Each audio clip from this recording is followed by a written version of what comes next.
स्थानीयपनको आभास metro FM 94.6।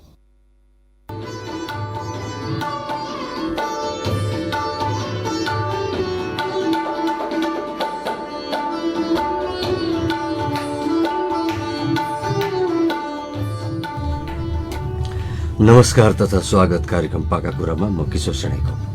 श्रोताहरू, कार्यक्रम पाका कुरा यहाँहरूले हरेक शुक्रबार साँझ 6:30 बजेदेखि 7 बजेसम्म काठमाडौँ महानगरपालिकाद्वारा सञ्चालित मेट्रो FM 94.6 मेगाहर्जमा नियमित सुन्न सक्नुहुनेछ। श्रोता, यो कार्यक्रममा हामी काठमाडौँ उपत्यका भित्र र बाहिर बसोबास गर्ने ज्येष्ठ नागरिकहरूसँग उहाँहरूको बाल्यकाल, शिक्षा, विवाह, परिवार, जागिर, सामाजिक जीवन लगायत वर्तमान समयमा उहाँहरूको दैनिक जीवन, उहाँहरूले भोगेका दुःख सुखबारे श्रोता समक्ष ल्याउने कोसिस गर्नेछौँ। श्रोता, यहाँले मेट्रो FM 94.6 मेगाहर्जको कार्यक्रम हाम्रो पात्रको एप डाउनलोड गरी इन्टरनेट पनि सुन्न सक्नुहुन्छ भने इन्टरनेटमा सिधै www.metronews.kathmandu.gov पनि लगइन गरी सुन्न सक्नुहुन्छ। यसै गरी यहाँले यो कार्यक्रम हाम्रो फेसबुक पेज मेट्रो FM 94.6 मेगाहर्जमा सर्च गरी यो कार्यक्रममा प्रत्यक्ष जोडिन सक्नुहुनेछ। श्रोताहरू, आजको कार्यक्रममा हामीसँग हुनुहुन्छ 82 वर्षीय स्वामी सच्चिदानन्द सरस्वती। उहाँ भारतको हरियाणाको यमुनानगरमा बसोबास गर्नुहुन्छ। तत्कालीन ब्रिटिस भारतको पन्जाब प्रान्तमा जन्मिनुभएका स्वामी सच्चिदानन्द सरस्वतीले 37 वर्षको उमेरमै ब्रह्मचार्यबाट सिधै सन्यासको दीक्षा लिनुभएको थियो। उहाँलाई भर्खरै भारतको हरियाणामा सन्यास दीक्षाको 45 वर्षको प्रवेशको उपलक्ष्यमा विशेष सम्मान तथा अभिनन्दन समेत गरिएको थियो। स्वामीजीबाट यहाँले आजको कार्यक्रम रेडियोको अन्तर्वार्ता विशेष गरी धर्म, अर्थ, काम, मोक्षको विस्तृत जानकारी सँगै आजको समयमा संसारभर फैलिएको मानसिक रोग निराकरणका उपाय र ईश्वर चिन्तन र ध्यानबारे विशेष जानकारी पाउनुहुनेछ। स्वामीजी, सर्वप्रथम यहाँलाई काठमाडौँ महानगरपालिकाद्वारा सञ्चालित मेट्रो एफएममा स्वागत छ। धन्यवाद। सबसे पहले हम वीरगंज में हमारा स्वागत किया गया, वहाँ से काठमांडू आए, रात 1 बजे पहुँचे और कोई परेशानी नहीं आई। और यहाँ अनुशासन और सफाई देखकर मन हर्षित हुआ। पशुपतिनाथ देखे, बसंत वो भी देखा, बहुत बढ़िया लगा। और इतिहास दोहराया गया जिसमें बहुत सारी चीज़ों का स्मरण हुआ और बहुत सी पुरानी चीज़ों का भी ध्यान हुआ। इसलिए महानगर पालिका काठमांडू में मैं आपका धन्यवाद करता हूँ। स्वामीजी, तपाईँको दैनिक गतिविधि बारे बताइदिनु न। बिहान उठेदेखि राति सुत्ने अघिसम्मको समयलाई यहाँ कसरी बिताउनुहुन्छ? तपाईँको दैनिक रुटिन कस्तो छ हाम्रो श्रोतालाई बताइदिनु न। मैं प्रातःकाल सुबह 3 और 4 के बजे उठ जाता हूँ, ध्यान वगैरह कर लेता हूँ। 5 बजे पानी आ जाता है, फिर नहाता हूँ और फिर सैर करता हूँ और मोबाइल से समाचार भी सुनता हूँ। आधा घंटा भजन चलाता हूँ जी। इतने ही नाश्ते का समय हो जाता है। नाश्ता करके आता हूँ, फिर लोगों के दुख सुख में जाता हूँ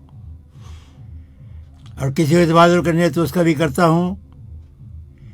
ऐसे समय बीत जाता है लोगों मिलने में। और फिर दोपहर को भोजन का समय हो जाता है। भोजन में थोड़ा विश्राम करता हूँ। शाम को चाय पी के फिर भ्रमण करता हूँ, फिर लोगों को हाल हाल पूछता हूँ। तो फिर भोजन करने के बाद थोड़ा स्वाध्याय करता हूँ और लगभग 11 बजे के करीब मैं सो जाता हूँ। इसलिए क्योंकि 11 बजे के करीब सोता हूँ, 3-4 बजे उठता हूँ और दोपहर को थोड़ा आधा पौना घंटा भी सोता हूँ ताकि हमारा शरीर ठीक रहे, स्वास्थ्य ठीक रहे, कोई बीमारी ना आए। ये मेरा दैनिक कार्यक्रम है। स्वामीजी, तपाईँलाई काठमाडौँ कस्तो लाग्यो? यो तपाईँको काठमाडौँ पहिलो भ्रमण हो? हाँ, मेरा पहला ही भ्रमण है। मेरे साथ कुछ लोग भी आए हैं और उनको बहुत अच्छा लगा, क्योंकि यहाँ के लोगों ने हमारा साथ दिया और बहुत कुछ दिखाया और हम उनके धन्यवादी हैं। और भंडारी के यहाँ हमने गीत भी सुने और किशोर शर्मा जी से संपर्क हुआ, अशोक से संपर्क हुआ, उन्होंने हमारा बड़ा मान किया और उस मान से हम बड़े प्रभावित हैं। आदरणीय श्रोता, यहाँले भर्खरै आफ्नो रेडियो ट्युन गर्नुभएको छ र फेसबुकमा लाइभ हेरिनु भएको छ भने यहाँहरू आज हाम्रो ज्येष्ठ नागरिक सम्बन्धी कार्यक्रम पाका कुरामा हुनुहुन्छ भारतका प्रख्यात सन्यासी स्वामी सच्चिदानन्द सरस्वती जी। स्वामीजी, कृपा गरेर वैदिक धर्मको बारे बताइदिनु न। धार्मिक धर्म वो है जो हमें अच्छा लगता है और वो व्यवहार हम दूसरे साथ करें, वरना अधर्म है। लोग इस धर्म की परिभाषा बड़ी बड़ी देते हैं, लेकिन बड़ी बड़ी परिभाषा देने की आवश्यकता नहीं है, क्योंकि हम नहीं चाहते कोई हमारा दुख तकलीफ ना पूछे, नहीं चाहते हमारा कोई मन दुखाए, नहीं चाहते हमारी कोई चोरी करे, नहीं चाहते कोई हमारी नज़र चुगली करे। ये जो चीज़ हम खुद चाहते हैं वो दूसरे से व्यवहार करें, इसी को धर्म कहते हैं। जी हजुर। स्वामीजी, तपाईँ नेपाल र भारतको सम्बन्धलाई कसरी हेर्नुहुन्छ? आध्यात्मिक, सामाजिक र नागरिक स्तरमा भारत र नेपालको सम्बन्धलाई यहाँ कसरी हेर्नुहुन्छ? नेपाल और भारत का बहुत पुराना संबंध है, जैसे हम देखते आए हैं, सुनते आए हैं, लेकिन यहाँ तो पहली बार आए हैं तो अच्छा लगा, क्योंकि भारत ही नेपाल की सहायता भी करता है और नेपाल भारत को अपना मित्र भी मानता है। तो जब मित्र हों तो दुख सुख में काम आते हैं, ये संबंध सबसे बढ़िया है। स्वामीजी, हाम्रो मन किन चञ्चल हुन्छ? मनलाई बसमा राख्न के गर्नुपर्छ? कृपया समाधान भनिदिनु होला। मन को चंचल करना तो होता है, उसको दूर करने के लिए बहुत बड़ा उपाय ये है कि हम जब यज्ञ करते हैं और हम आहुति दें या न दें, सुहा ज़रूर बोलें। स्वामी हमारा मन कहीं नहीं भागेगा। और एक वेद का मंत्र आता है, ओम यन में छिद्रम चक्षुषो हृदय मनसो वाति तृणम विस्प में दधातु शानभुतु वनस्पति। हे प्रभु, हमारे नेत्रों में, हमारे हृदय में, हमारे मन में, हमारी वाणी जो खोट है वो दूर हो जाए। ये जब तक चारों खोट दूर नहीं होंगे हमारा मन चंचल रहेगा। जब ये चारों मंत्र, ये चारों ही खोट दूर हो जाएंगे, हमें शक्ति और भक्ति मिलेगी और हमारा मन चंचल नहीं होगा और भगवान के साथ हम जुड़ जाएंगे। फिर हमें कोई खतरा भी नहीं रहेगा, कोई दुख भी नहीं आएगा। स्वामीजी, सारा विश्वमा मानिसहरू अहिले मानसिक रोग तथा तनावले बाँचिरहेका छन् र विश्वसँगै नेपालमा पनि मानसिक रोगका बिरामीहरू धेरै छन् र आत्महत्याको क्रम बढ्दो छ। यो ठुलो समस्याबाट मुक्त हुने के उपाय छ? ये मुक्त होने का उपाय ये है, क्योंकि लोग जो है ना, उनकी भावना बुरी है। जैसे कहा है, पूजनीय प्रभु हमारे भाव उज्जवल कीजिए, छोड़ देंगे छल कपट को, मानसिक बल दीजिए। छल कपट जब तक नहीं छोड़ेंगे मानसिक रोग रहेगा। इसलिए भाव, परमात्मा भी भाव देखता है। जैसे आप बाजार में जाते हो, सब्जी खरीदते हो या कपड़ा खरीदते हो, आप भाव करते हो, भाव पूछते हो। आपको भाव अच्छा लगता है तो आप खरीदते हो, नहीं लगता आप नहीं खरीदते। अगर उस ग्राहक दुकानदार को भी अच्छा लगता है, भाव अच्छा लगता है तो देता है, नहीं तो वही नहीं देता। परमात्मा ही भाव जानता है। जब आपका भाव उज्जवल हो, स्वच्छ हो और परंतु सर्वव्यापक मानोगे तो आपका मानसिक रोग बिल्कुल नहीं रहेगा। ये सबसे बड़ा उपाय है। और इससे ज़्यादा अच्छा है कि गायत्री मंत्र का जाप करते रहो और आपका मानसिक रूप बिल्कुल मूर्ख से रोग खत्म हो जाएगा। वो बुद्धि को बढ़ावा देता है और बुद्धि से सारा काम हो जाता है। आदरणीय श्रोताहरू, यहाँले भर्खरै आफ्नो रेडियो सुन्नुभएको छ भने यहाँहरू काठमाडौँ महानगरपालिकाद्वारा सञ्चालित मेट्रो एफएम 94.6 मेगाहर्जको कार्यक्रममा हुनुहुन्छ र आजको कार्यक्रममा हामीसँग हुनुहुन्छ भारतको हरियाणा यमुनानगरका 82 वर्षीय स्वामी सच्चिदानन्द सरस्वती। उहाँले 37 वर्षको उमेरमै युवा उमेरमै ब्रह्मचर्यबाट सिधै सन्यासको दीक्षा लिनुभएको थियो र केही समय अघि भारतको हरियाणामा उहाँको सन्यास धारण गरेको 45 वर्षको उपलक्ष्यमा उहाँलाई विशेष अभिनन्दन तथा सम्मान पनि गरिएको थियो। स्वामीजी, ब्रह्मचर्य, वानप्रस्थ, सन्यास आश्रमबारे बताइदिनु न। यो हाम्रो जुन वैदिक ग्रन्थमा लेखिएको छ ब्रह्मचर्य, त्यसपछि फेरि विवाह गृहस्थ हुन्छ, त्यसपछि वानप्रस्थ हुन्छ, सन्यास, यो हरेक आश्रमको छुट्टा छुट्टै अर्थ छ।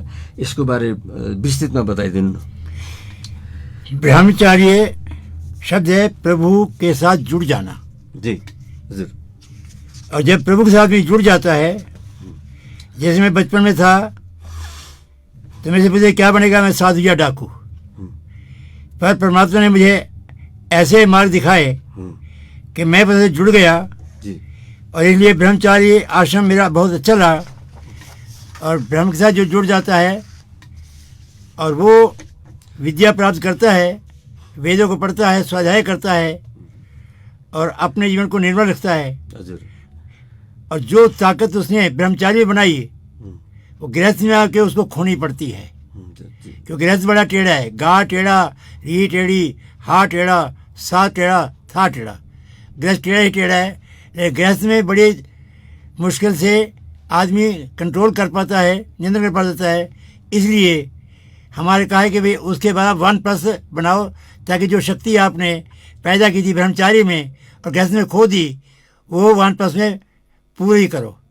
जब वानप्रस्थ एक कोर्स है सन्यासी का बनने का, जब वानप्रस्थ आदमी लेता है तो वो सन्यास की ओर चलता है। तो वानप्रस्थ तो बच्चों को पढ़ा भी सकता है, श्रीमती के साथ भी रह भी सकता है, घर भी रह सकता है, लेकिन घर में रहते हुए दखल मत दे, इसको वानप्रस्थ कहते हैं। और सन्यासी तो सबका भ्रमण करता है, वो सबका एक ही हो जाता है। उसको कोई भी माँ का, बेटी का रूप देखना होता है और कोई रूप नहीं देखना होता। और सबके साथ संयम से रहना होता है। क्यों? सन्यासी को 6 गुण होने चाहिए। पहला अतिथि, दूसरा भ्रमकारी, पर ये चोर के अंदर भी होते हैं। इसलिए जितेंद्र और विद्वान, अमली जीवन हो, उपदेशक, जिस घर में जाए वहाँ उपदेश दे के आए। और संयम, तो सहन शक्ति हो। जिसके अंदर 6 गुण होते हैं वो सन्यासी और अतिथि कहलाता है। और उसकी सेवा लोग करते हैं और उनसे लोग प्राप्त करते हैं विद्या, और अपने बच्चों को भी स्वर्ग में बनाते हैं। घर भी स्वर्ग बनता है और फिर उनको दुख कष्ट नहीं आता और वो सुखपूर्वक जीते हैं। ये सन्यासी का कर्तव्य बनता है, वो अपना कर्तव्य निभाए और सबको अच्छा रास्ता दिखाए। स्वामी जी, यो ब्रह्मचर्यको उमेर कति वर्षसम्म हुन्छ? वानप्रस्थले गृहस्थ कति वर्षसम्म पालन गर्ने?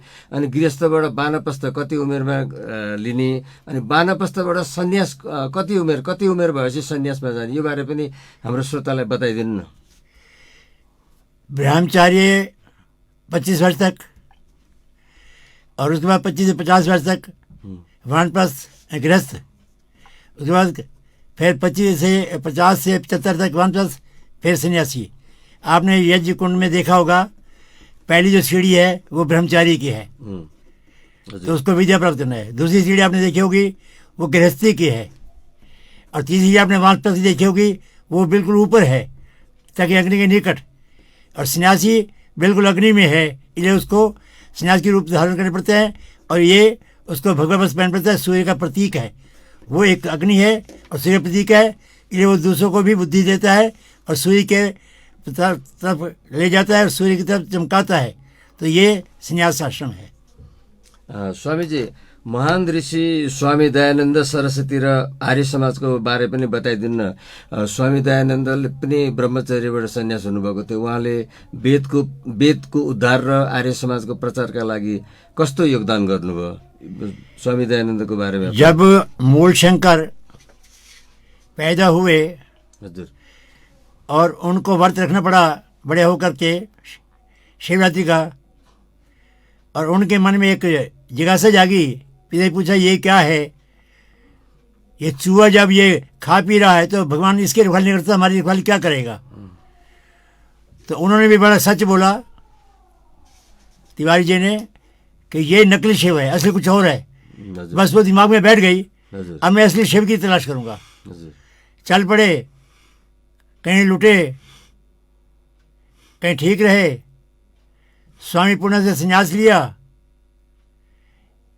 फिर वेद को पढ़ना चाहते थे। स्वामी पूर्ण ने स्वामी विरजन के पास भेजा। उन्हें कहा कि जो कुछ आज तक पढ़ा है वो सब कुछ भूल आओ, और भूल करके स्वामी जी के पास पढ़े, और वो ही एक ऐसे बने। और लौंग दी, लेकिन उनका लौंग नहीं चाहिए, मुझे आपका जीवन चाहिए। कह रहे जीवन आपका अपनी निछोवर है, तो जाओ वेद का प्रचार करो, लोगों को जगाओ, और कुरीतियाँ दूर करो, पखंड को दूर करो, और लोगों को वेद ज्ञान दो। और स्वामी जी ने अपना तन मन धन जान लगा दी। उसको कितनी कठिनाइयाँ पड़ी, पत्थर खाए, जहर खाई, लेकिन हमें जगाया। हम इसलिए उसके ऋणी हैं। और स्त्रियों को भी उन्होंने आगे बढ़ाया, शो भी आगे बढ़ाया, उन्होंने सबको आगे बढ़ाया। कोई भेदभाव नहीं रखा, सबको कहा वेद पढ़ सकते हो, और जब वेद पढ़ोगे आपका जीवन सुखी रहेगा, कोई आपको ढोंगी लूट नहीं सकता।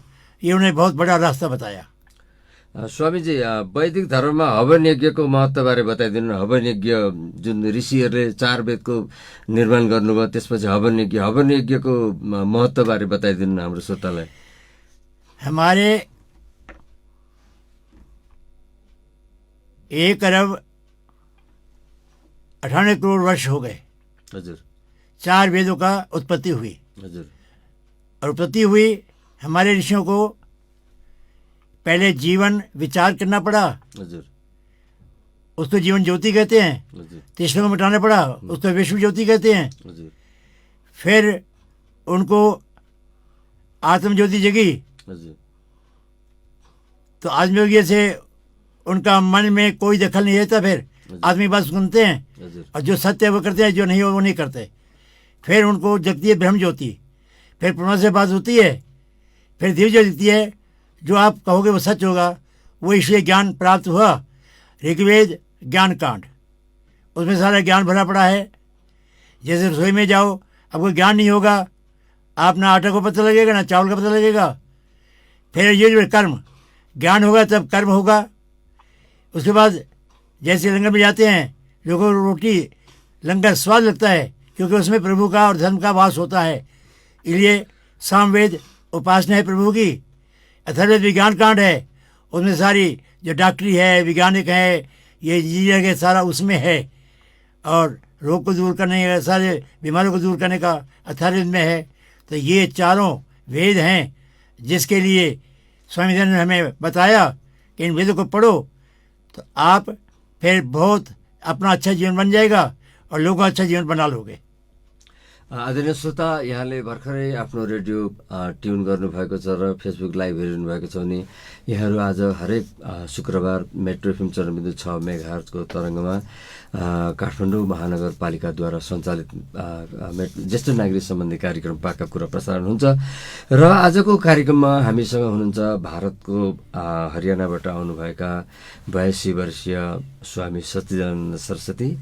उहाँ केही समयको लागि काठमाडौँ आएको मौका पारेर हामीलाई आज स्टुडियोमा बोलाएका हौँ। र हामी स्वामीजी, मोक्ष के हो? हामीले मानव जीवनबाट मोक्ष प्राप्त गर्न कस्तो साधना गर्नुपर्छ? ऐसा है,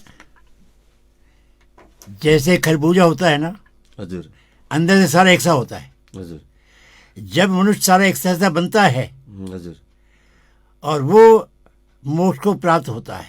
हजुर, अब मोक्ष के कई तरीके हैं। कोई रोग से मुक्त होता है, हजुर, कोई दुख से मुक्त होता है, और उसका यही है कि अपने जीवन को अच्छा बनाए, हजुर क्योंकि मानव जो है जब जन्म लेता है तो मृत्यु भी अवश्य है, मृत्यु वैसे में जन्म भी अवश्य है। क्योंकि मैंने खुद देखा, मेरे मामा जी अपने पुराने घर ले गए थे, हजुर अपने पत्नी को बुलाया, और मैंने खुद भी अनुभव क्या है कि मैंने खुद कहा कि ये परिवार कहीं मृत्यु हुई कि ये आपका बेटा आपका बहन के घर जाएगा, अपनी बहन के घर जाएगा। हजुर एक लड़का बड़ा बड़ा, मैं कह ये आपका पति बन के पुत्र बन के आएगा। हजुर ऐसे 3-4 उदाहरण हैं हजुर जो मैंने देखे हैं। इसलिए पुनर्जन्म होना ज़रूरी है और आएगा। क्यों? हमारी जो है 3 शरीर हैं, स्थूल, सूक्ष्म और कारण। जब आदमी जाता है सूक्ष्म कारण साथ चला जाता है और रहता है स्थूल। स्थूल क्या होता है? पृथ्वी, जल, अग्नि, वायु, आकाश। वो पृथ्वी, जल, अग्नि, आकाश अपने अपने स्थान में चला जाता है। हम जलाते हैं तो दुर्गंध को जलाते हैं, ना कि शीर को जलाते हैं। हमें आत्मा से प्यार नहीं, क्योंकि आत्मा तो चली गई, हम प्यार कर नहीं सकते। शीर से प्यार नहीं, हजुर क्योंकि वो शीर हमारा प्रांतजल का है और दुर्गंध को हमने मिटा दिया। इसलिए जो है कहीं भी पैदा होता है तो वो पैदा होता है क्योंकि वो 290 दिन बाद में पैदा हो जाता है। हजुर। ये मैंने अनुभव किया है। तो जन्म तो होना आवश्यक है, लेकिन जन्म ना हो उसके लिए प्रभु से जुड़ना पड़ता है। और जैसे मैंने कहा, खरबूजा 1 साल हो जाए फिर 1 लाख की अवधि तक वो फिर जन्म नहीं लेता, जन्म फिर भी लेना पड़ता है।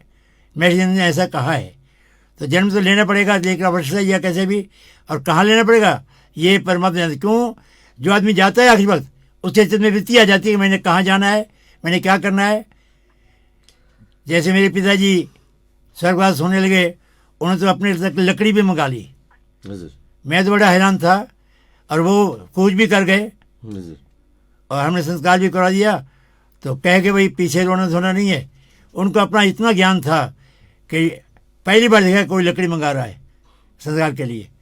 तो ये इसको भी मोक्ष कहते हैं। स्वामीजी, तपाईँ पुनर्जन्मलाई विश्वास गर्नुहुन्छ?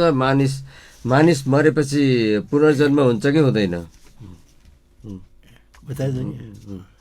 स्वामी, आदरणीय श्रोता, यहाँले भर्खरै आफ्नो रेडियो ट्युन गर्नुभएको छ भने यहाँहरू आज प्रत्येक शुक्रबार हाम्रो काठमाडौँ महानगरपालिकाद्वारा मेट्रो 94.6 मेगाहरुमा प्रसारण हुने ज्येष्ठ नागरिक सम्बन्धी कार्यक्रम पाका कुरामा हुनुहुन्छ।